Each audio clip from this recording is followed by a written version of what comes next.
Finding new friends, adjusting to the new environment, and successfully meeting up to the strict requirements and standards set by the faculty are just a few of the challenges in high school. Now, mix in a malicious secret group of students, an abnormal teacher, and a rigorous chocolate sale, and high school turns almost unbearable for the average student. Robert Cormier discussed the life of a novice freshman that lived around these harsh conditions in the publication of his first young adult novel in 1974 called The Chocolate War. This controversial novel has been a hot discussion topic for English teachers all over the country since its publication about whether or not it is appropriate to read in schools. After reading The Chocolate War, I've come to the conclusion that with the right age group and maturity levels, this novel would be a great read for students, and it incorporates many real-life situations and morals. Jerry Renault is entering his freshman year of high school when his mother died, leaving him behind with his father, who was employed as a pharmacist. While trying out for the school's football team as quarterback, Jerry meets his only ally throughout the story, a guy nicknamed the Goober. His struggles to complete passes and plays on the football field already displays the hardships he has to endure and the adversity he's going to have to face. While familiarizing himself with his fellow students and teachers, Jerry comes across an annual chocolate sale, which he learns is a common tradition at Trinity High School, usually run by a secret group of students called the Vigils. Archie Costello, the leader of the group, and his friend Obi have faint ways about them. They seem pleasant to the rest of the students, but their deceptive strategies of convincing others to complete certain tasks for them are what they are best known for. Though the sale is voluntary, Brother Leon, a strict teacher whom many of the students detest, makes it clear that each and every student must participate in the school event. Jerry immediately decides that he doesn't want to give in, and he becomes one of the first students ever to refuse to sell the chocolates. Every day when Brother Leon asks each student how many boxes of chocolates they have sold, Jerry stubbornly but confidently replies 0 every time.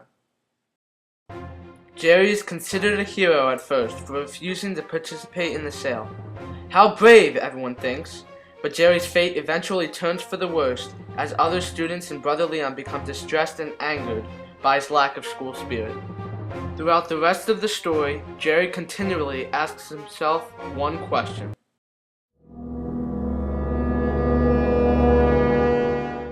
Jerry's decision to refuse the chocolate sale eventually turns against him, and he learns that his relationships with his peers and teachers are not the only things at stake.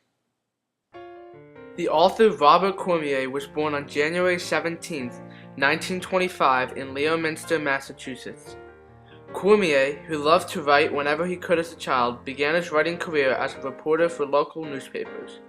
He continued journalism for another 30 years until he was financially stable to commit to writing full-time, in then which he began writing novels such as The Chocolate War. In addition, Cormier contributed much of his writing style and influences to the works of renowned authors Thomas Wolfe and Mark Twain. After almost 40 years of professional writing and more than 15 published novels, Cormier died in Boston, Massachusetts on November 2, 2000. The Chocolate War, which was written in the early 70s, exemplifies the bandwagoners of counterculture that occurred during that time period. For example, when Jerry's at his bus stop, he tends to stare at a group of high school dropouts and homeless people on the opposite side of the street. One day, one of the men comes up to Jerry and forcefully says, "Yo, kid, you got a problem?" These types of people are mentioned throughout the novel, and along with some of the characters like the atypical teacher, Brother Leon, and the bully Emil Janza, it is quite clear that Cormier incorporated multiple instances of people going against the norm, which was common during the age of hippies in the 1970s. There are also many life values that can be taken away with this story. The quote posted in Jerry's locker,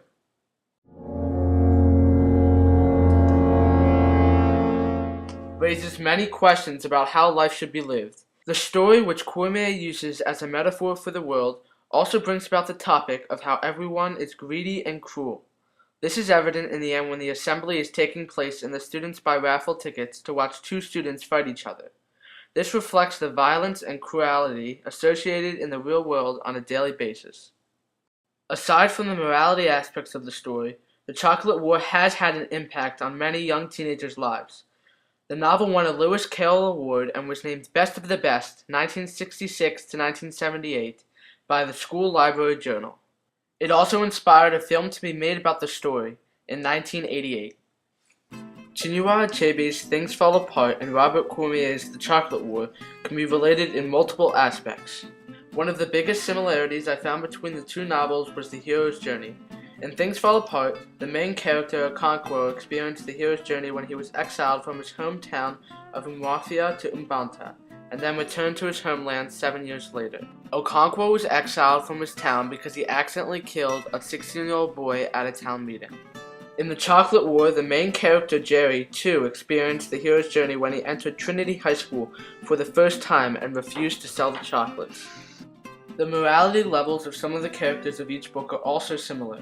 Though it's debatable, Okonkwo had a relatively low morality level. I observed greed, selfishness, and stubbornness throughout Things Fall Apart in Okonkwo. Brother Leon in The Chocolate War also resembled some of these traits.